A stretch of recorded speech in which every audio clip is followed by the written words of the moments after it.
so no. Something already doesn't fit properly.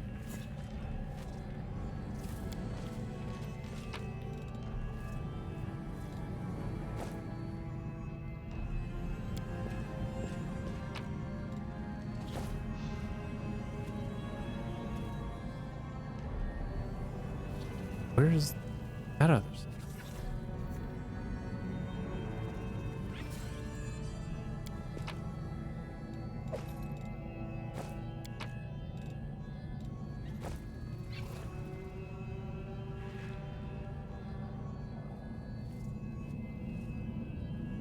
Unless this double doesn't fit here. If that's the case. You're not gonna fit here either.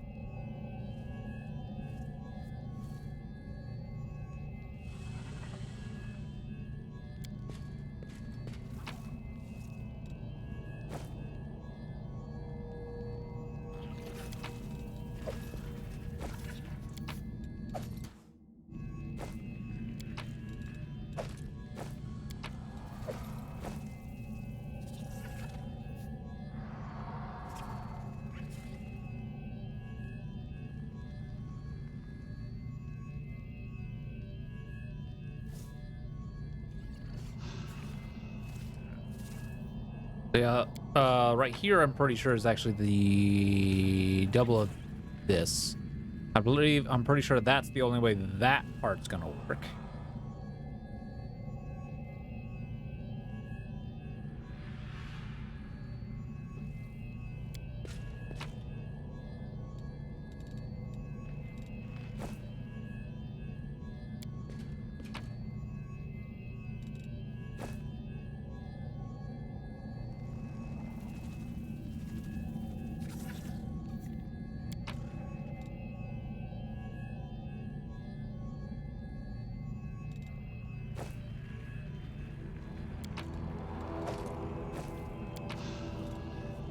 Okay.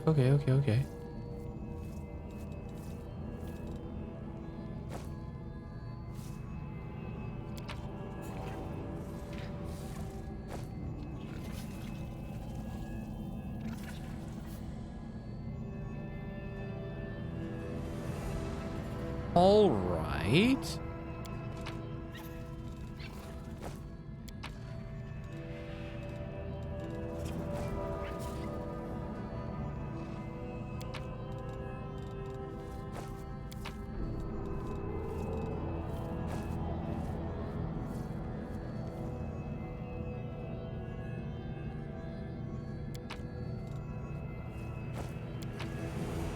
Damn.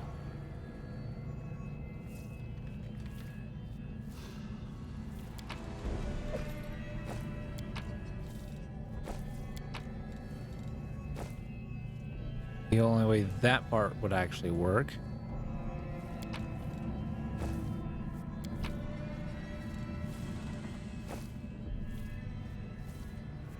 This piece, I don't have another one. Do I? Oh, I do right here.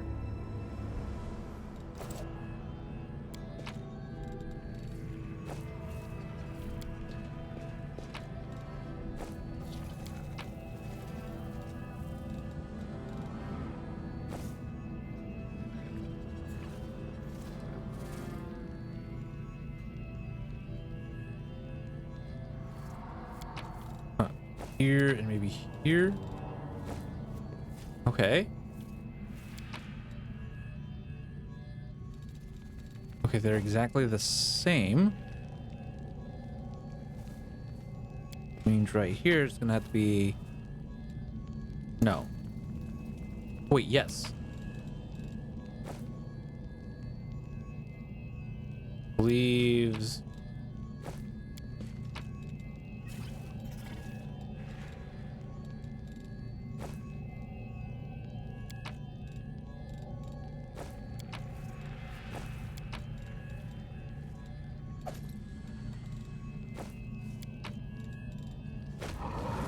Aha! Got it! Here we go.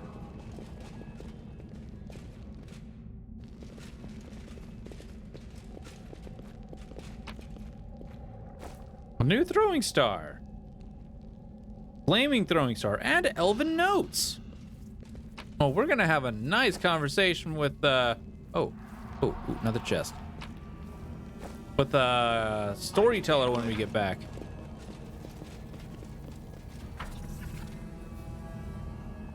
Wow, that one was confusing. But hey, now I'm getting the hang of this. Thank you, chat, for that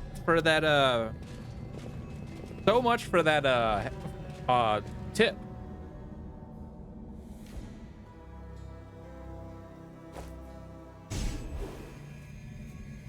All right, I got one more to go.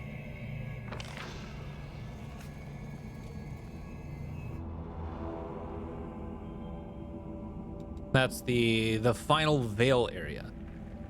Now I gotta find the last bit of the last pieces.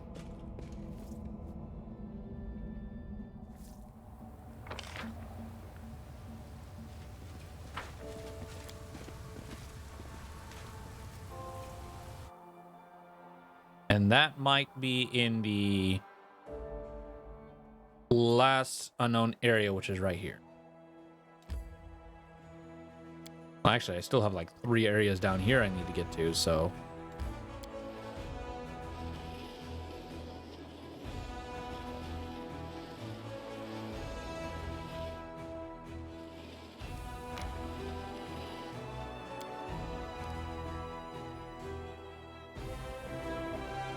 I think that'll be the last area I checked, so. We are exhausted, so we'll take a rest here in a second.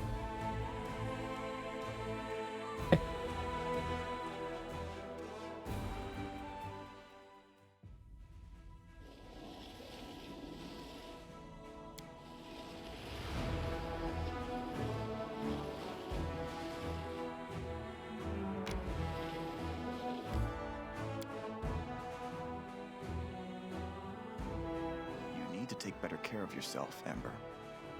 But then I'll be less able to take care of other people.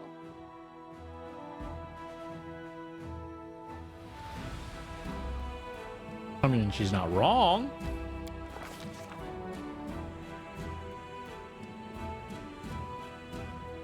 Oh. Iridescent streaks appear in the bilious violet sky above the desert lands. The streaks are not like an ordinary Galarian rainbow. They look more like oil dropped in water. The sweltering haze in the sky seems to wave along with the streaks. Time and again, one of the commander's party spots some movement out of the corner of their eye and reaches for their weapon, only to immediately realize they were mistaken. Now, the ground underfoot turns a muddy gray, covered in a dense layer of ash expelled by geysers. Curious natural phenomenon not uncommon in these parts. In the distance, burrows can be seen, appearing only as vague piles of rocks in the blaze. The wind whips clouds of ash on the faces of the commander and his party. Along with the ash, the wind ushers in ragged gray clouds that shroud the sky. A giant eye of a cloud unblinking watches the commander and his party from above. One can only imagine how insignificant the creatures struggling across the land must seem from such a height in a break in the clouds. The white of the sky's eyes pulse, ready to burst like a boil. The dark cloud of the pupil grows blacker still. The commander decides to.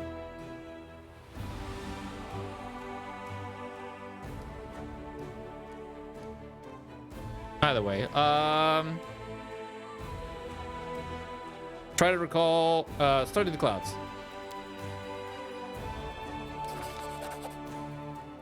Originally observes that in this wind, the ordinary storm clouds cannot coalesce into clear skies. The air throbs with peril. This is no mere storm. What's brewing is something brought by the abyss and possible only in the wound. Try to recall any previous mention of such phenomenon. Nanny observes that in this wind, the ordinary storm clouds cannot coalesce into the clear skies. Guys, okay. Nanny recalls conversation with seasoned crusaders. If a giant eye appears in the sky, you must run and not look back. According to witnesses, what follows such an omen is so horrific that it can rob a newcomer to the world wound of their sanity. Ooh. Come on, girl, you got this. Living creatures can be beaten, but one cannot conquer a force of nature. The commander decides to run for cover. The party manages to reach the burrows before the storm swells to its full force. Something suddenly drops from the sky, landing with a splat at the commander's feet like an overripe fruit. It is white, about the size of a chestnut. It has a dark center and the... One second, Jet.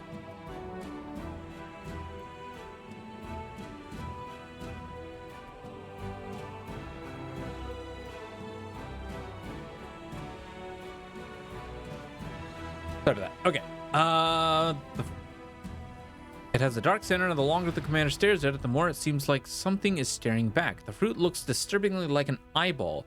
The whirlwind of the ash stops the party from looking up to see what is happening in the sky. Perhaps a carrion bird was transporting its already rotting prize home. At least, that's what all the companions are hoping as they cluster around the milky white eyeball. A second eyeball lands nearby with an unpleasant squelch, leaving only a bloody splash on the ash-covered ground. Two eyeballs cannot be a coincidence. The looming rocky ledges, which give the burrow the appearance of a hill, look like they come from crashing down to the party's heads at any moment. However, they do offer protection for the storm. The horrific hail misses the party almost entirely, and eyeballs land around them in a wet cacophony. Ew. Ah, good God. The land around the burrows look more like a dumping ground than a burial ground. The storms have bleached skulls and bones, rusted armor, and dented swords. This is a familiar sight. More surprising are the arms and legs of golems scattered around the waist, the once snarling faces of animals that now lack all resemblance to their living brethren. Things that look like horse carcasses, but with broken mechanical legs. Everything is brown with rust and long forgotten. A battle was fought here. Through the veil of ash, the party struggles to find the entrance to the burrow.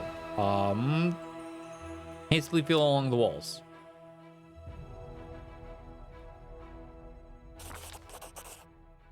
Ursula taps on the rock to test its solidity, trying to find a weak point, a crevice, or a door. Victory smiles on her. The next strike is answered with a ringing of iron.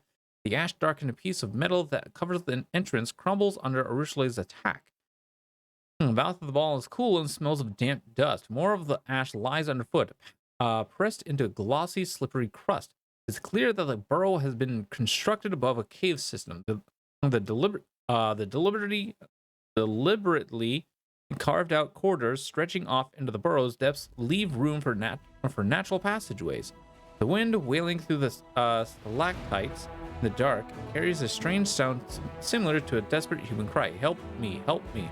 The party strains to hear and decides to find out who the voice belongs to. The longer Sela listens, the more the voice changes. One moment it sounds like a desperate cry of a child, the next the piercing, ragged scream of a woman, the next a bird song. It cannot be ruled out that she is hearing only what she wants to hear. Go toward the voice. Zircon cannot ignore the cries for help, and the party rushes toward the sound, frequently looking around for enemies or traps. A strange thing. The closer they get to the voice, the less distinct the pleas become, blurring into the grinding screech of a rusty mechanism.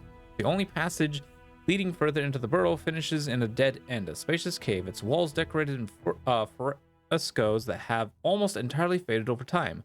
Before the companions have a chance to decide whether to look for a door or turn back, the cave floor, which seemed solid with well-trodden ash, vibrates and begins to ripple like water. One after another, the commander's companions are sucked into the thick, ashy mass like they have stepped into quicksand.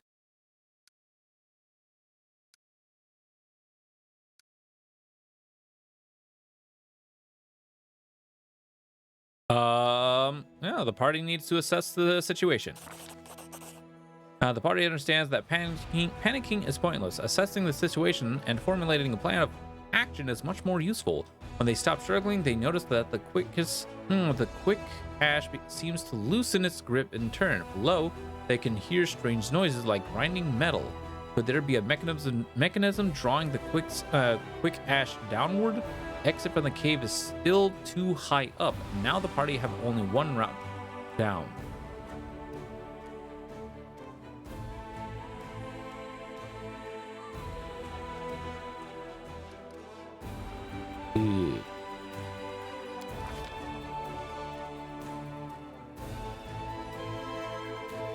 Wait, you didn't give me a choice on that?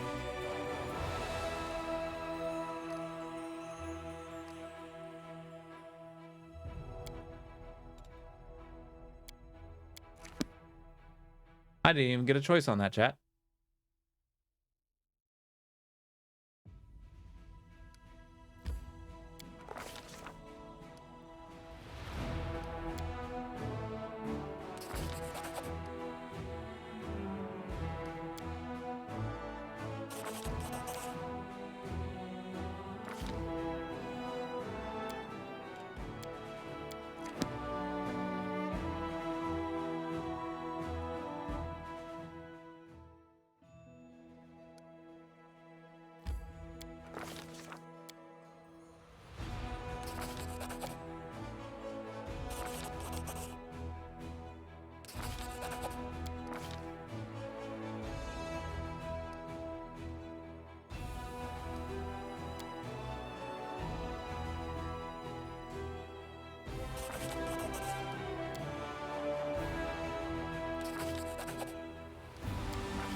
Okay, here we go. Closing his eyes tight, the commander takes a deep breath and dives. The Quagmire's resistance vanishes as expected. The commander opens his eyes, sensing that he is in a free fall. Through the gloom, he sees a spear sticking out parallel to the ground, and he manages to grab hold of the wood and hang suspended from it. Suddenly, everything jolts into action. Dozens of daggers, saws, swords, and spears spring out from all sides, whistling through the air. But this is no enemy ambush. The weapons are being brandished by the pistons and clouded scraping gears of giant mechanisms. The spear that saved the commander was so rusted in its piston that it is no longer able to move. The party has found itself in the heart of a giant metal flower growing up and up out of the ashy quagmire covering the floor. The Uranag, built by the forges of the abyss, tries to close its petals, crushing, mashing, and cutting its victims to pieces. But years of lying dormant in the darkness have taken their toll. Its articulations move with a soul-shuddering screech and become easily jammed.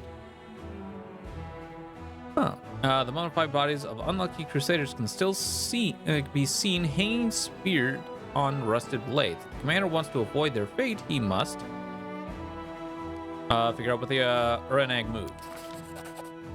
Even a magical mechanism is still a mechanism. From above, the commander has a good view of the Uranag's inner workings. Large toothed wheels are sent into motion by gear shafts. It all becomes clear. If the gear shafts can be jammed, the movement will stop.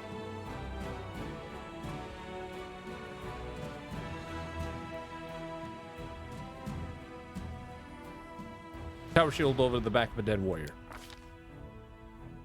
The commander is almost out of time, another few minutes, and it will be all over. Realizing that a simple escape isn't possible, the commander decides to try jamming the Uranag's main mechanism in the heart of the flower.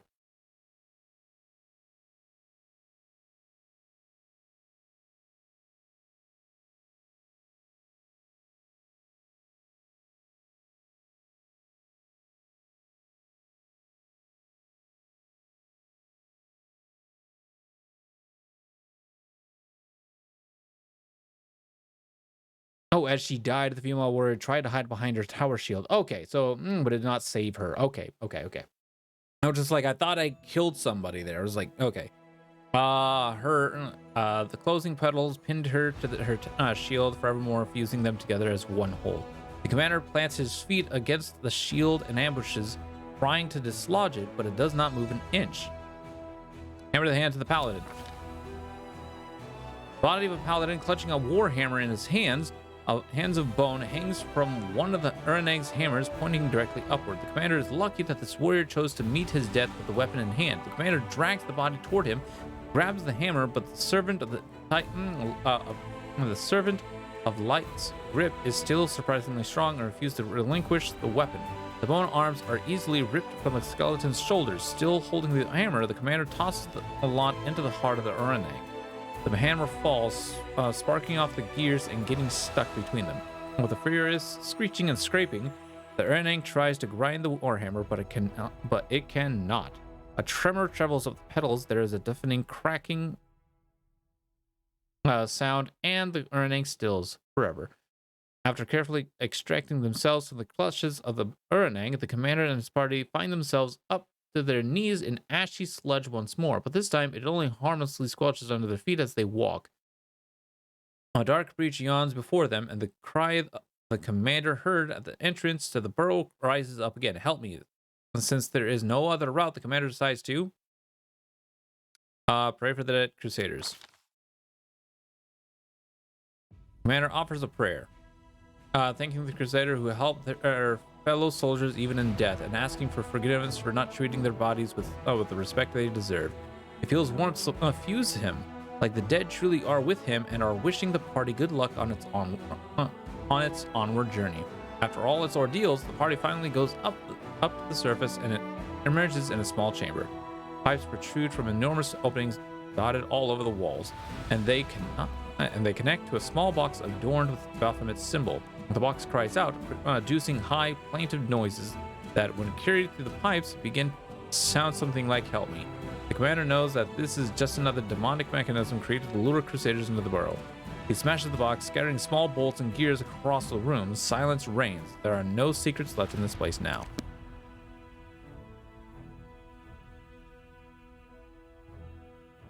Whew.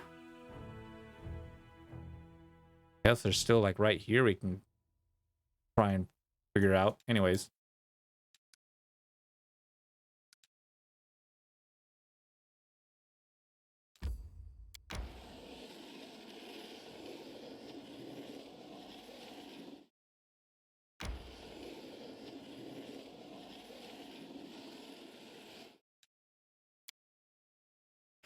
Oh boy. Ooh.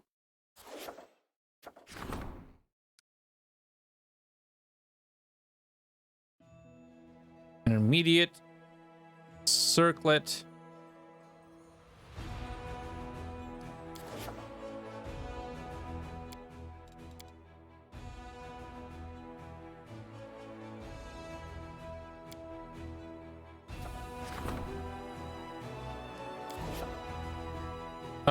Let's look at rings real quick.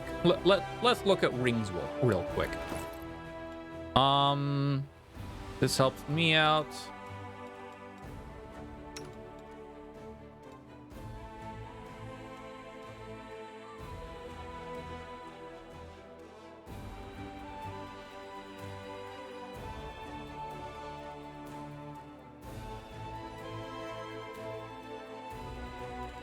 How many rings are you wearing? Okay, so you know what?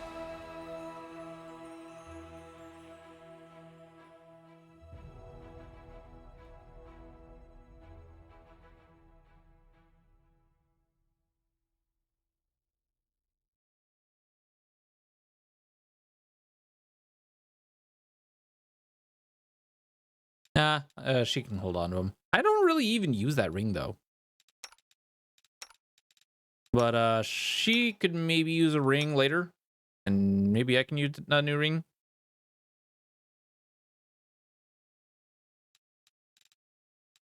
But you know what? I think I'm gonna choose a ring.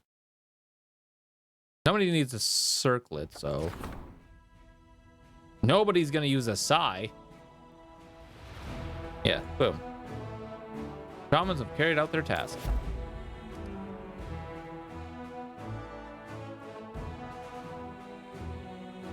Wait, which one was that one? That was the Ghostly Pathways? Yes, Ghostly Pathways.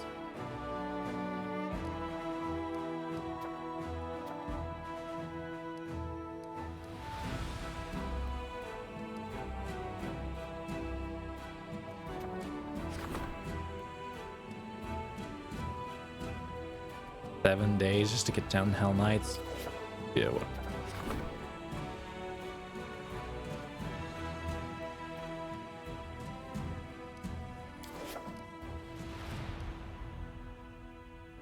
I'm gonna wait for this to pop back up.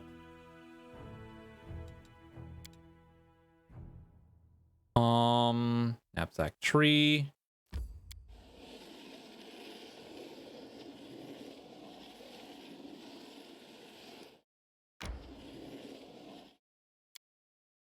Except there's literally 2 directions that we could go now. Actually, technically 3. I do actually need to take care of them. I do need to take care of them.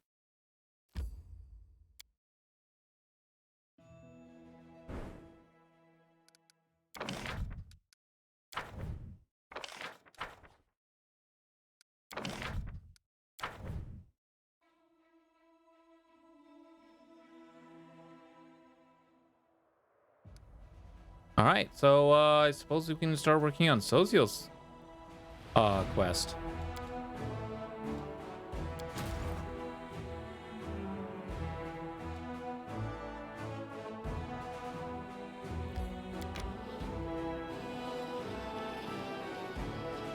Oh, there's also the Sandlot up there.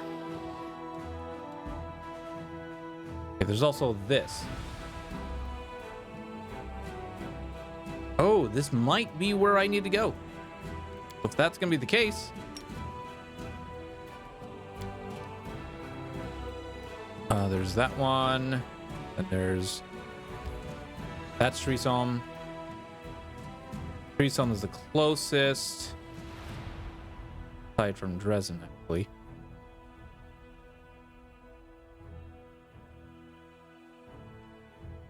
Yeah, we'll just teleport to Streesom.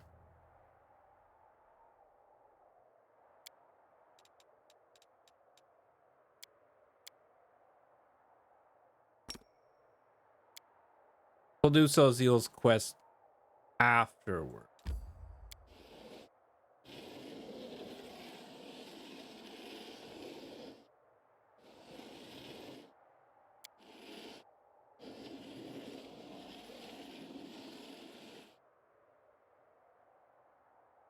Oh, there's still this.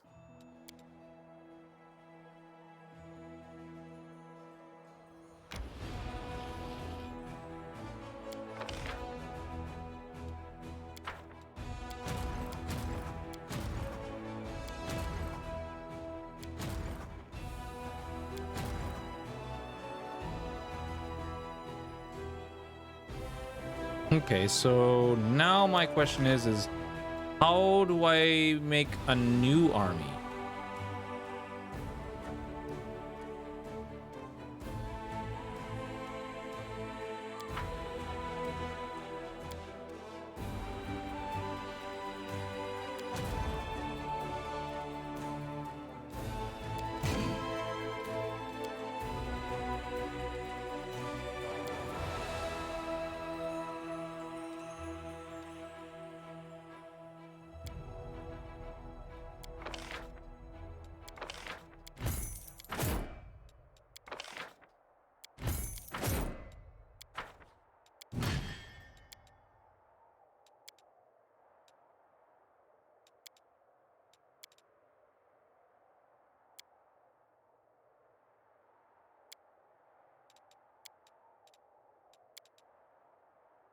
Oh, wait. Oh, that? Oh.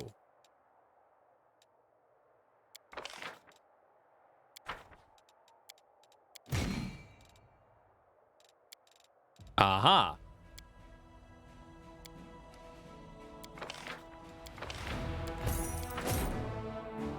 There we go.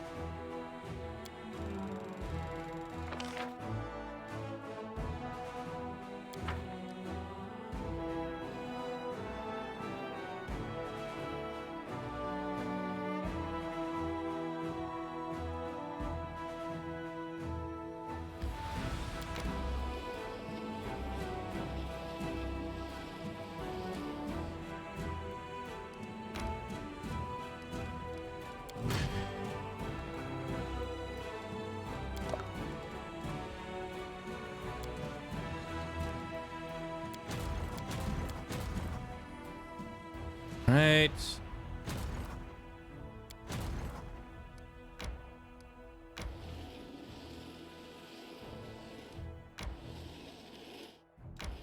We'll just get this reinforcement of church guards here in a second.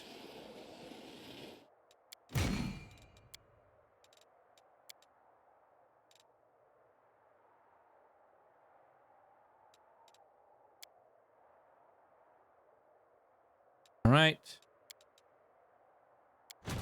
The scout army. I'll actually start sending you this way to see if we can spot any new places. Nothing. Okay. That was actually kind of unfortunate.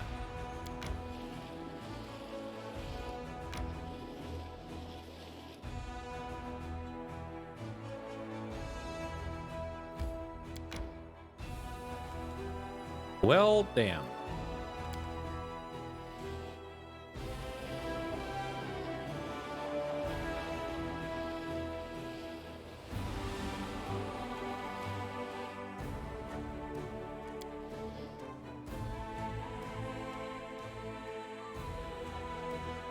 Oh, I did not realize I completely screwed that one up.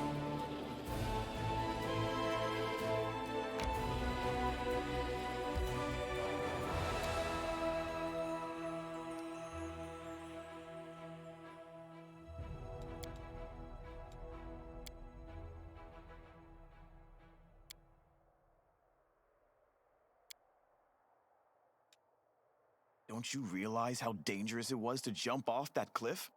You could have been killed. But how else would we have learned whether the amulet of levitation sold to me by that malodorous boy wearing the false beard in that alley was authentic?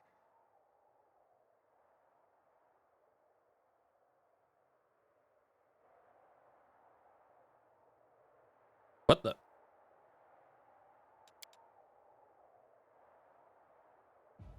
Whoa.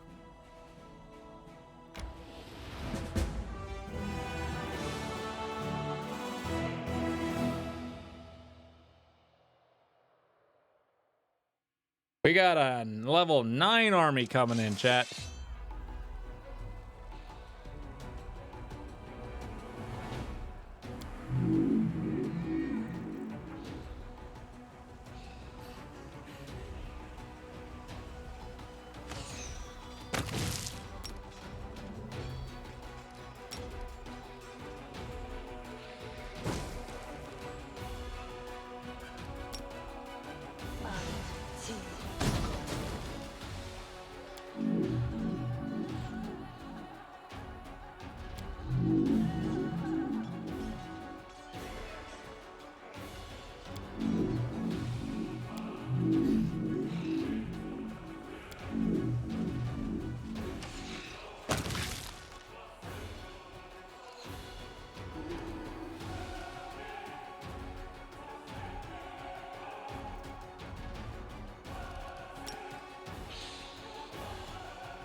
Okay.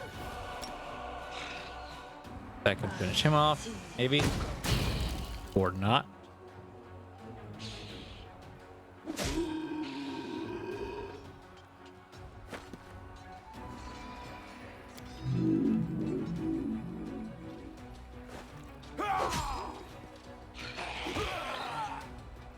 Damn.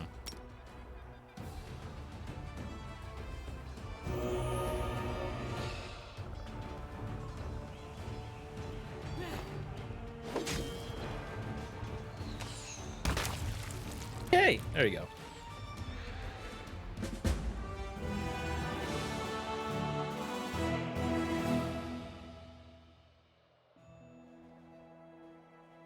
I'm gonna quick save.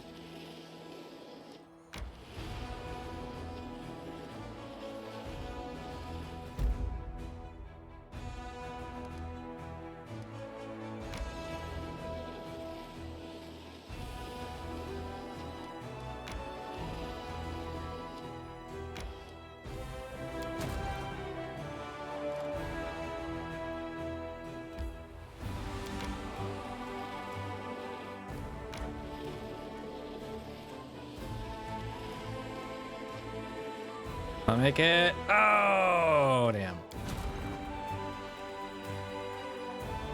Okay, yeah, they just came out of nowhere.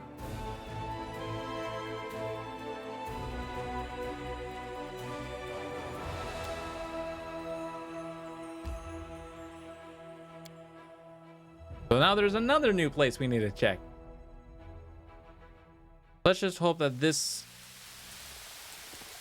Beautiful. Welcome, my esteemed brother. The words of the treants sound more like the crackling of dead branches and the rustling of fallen leaves than they resemble human speech. You barely understand what he's saying. The shrine of temple truth is waiting for you. Come in and learn. Come in and gain. Who are you? I am the guardian of the trial of simple truth that is hidden in the shrine. The servant Arastu who annually lets the worthy ones in. The ones like you. I let in the initiates who wants to... the treant bursts into crackling, creaking that sounds like coughing. The path to wisdom is long, brother. Pass the trial, read the sacred tablet. What is the sacred tablet? There's a tablet of Arastu stored in this shrine. It contains the truth that only the initiated ones are allowed to learn. Truth is the reward for the righteous. Wisdom is the reward. The award. Seems you have mistaken me for someone that I am not. Groaning, the tree opens the moss-covered hollows that serve as his eyes, and stares at you with a painted look for a long time. Something is wrong. You're not one of the initiated, are you? And this dead land, it's not blessed Sarkoris anymore. My mind is cloudy. Something is wrong, but you still should go inside. Learn what happened to the shrine. Check if the tablet is intact. Aresta will help you. What's inside? You'll learn after you go in. Alone, without any companions, for the path of the wisdom is lonely, and one should be facing the god being... You're obviously sick. Is there anything I can do to help? Sick? Yes. The earth is sick. My roots are sick. What's wrong with me? Something in my roots. There, in the shrine. In the shrine. A rascal, it hurts so much. Poor tree. Let me in. Are you ready? I'm actually gonna need time to prepare.